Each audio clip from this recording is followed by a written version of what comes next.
8 important COVID-19 studies that the mainstream media won't report to you, so we will.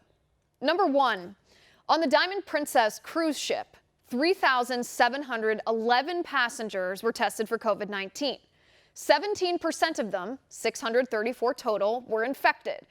But 328 of those 634 people who tested positive were asymptomatic. Number 2, likewise in Iceland, 50% of people who were tested and who tested positive for COVID-19 in a nationwide sample study were asymptomatic. Number 3, in Vaud, Italy, antibody tests there showed almost 50% of people who tested positive for COVID-19 never had symptoms. The infection rate in Vaud, Italy, including both symptomatic and asymptomatic people, was 3% of that population. Number 4, a COVID-19 antibody test on a randomized sample of the population in the German town of Gangue Guilt, which is one of the epicenters of the COVID-19 outbreak in that country, showed a 15% infection rate. However, only 2% of those tested currently had the virus, while 14% had antibodies. So when the researchers eliminated the overlap, they found a total infection rate of 15% in the whole group. Number 5, in New York City, right here in the United States, 29 of 210 asymptomatic pregnant women admitted to the hospital at the end of March and early April to deliver their babies tested positive for COVID-19. That's a 13.7% infection rate of entirely asymptomatic people. And just 3 of those 29 later developed fever before discharge.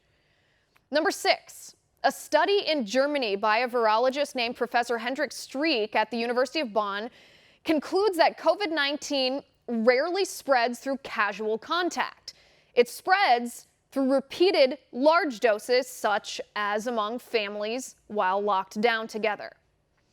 Number 7, a study from the Taiwan CDC from March 19th tracked 1,000 contacts of 32 people with COVID-19 and found 0 cases of transmission outside households or families. Number 8, finally, a Danish study of 1,487 blood donors found 22 had antibodies for COVID-19 in their blood. And if you extrapolate that rate to the population of Denmark and divide it by the number of people who've died of COVID-19 in Denmark, that equals a case fatality rate of 0.16%, or 1.6 people per 1,000, or 20 times lower than the case fatality rate we were told by the World Health Organization.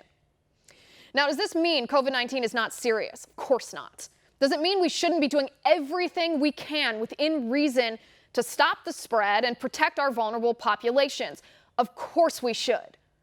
But when the government is imposing political policy on a free people so extreme that in 3 weeks' time, 16 million people have lost their jobs thanks to the government-mandated lockdowns, that policy better be built on actual data and not guesses.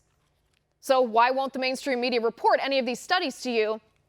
Because potentially the results of these studies indicate that the government's mandated lockdowns were not built on data, but rather on fear, assumption, ignorance, and political power.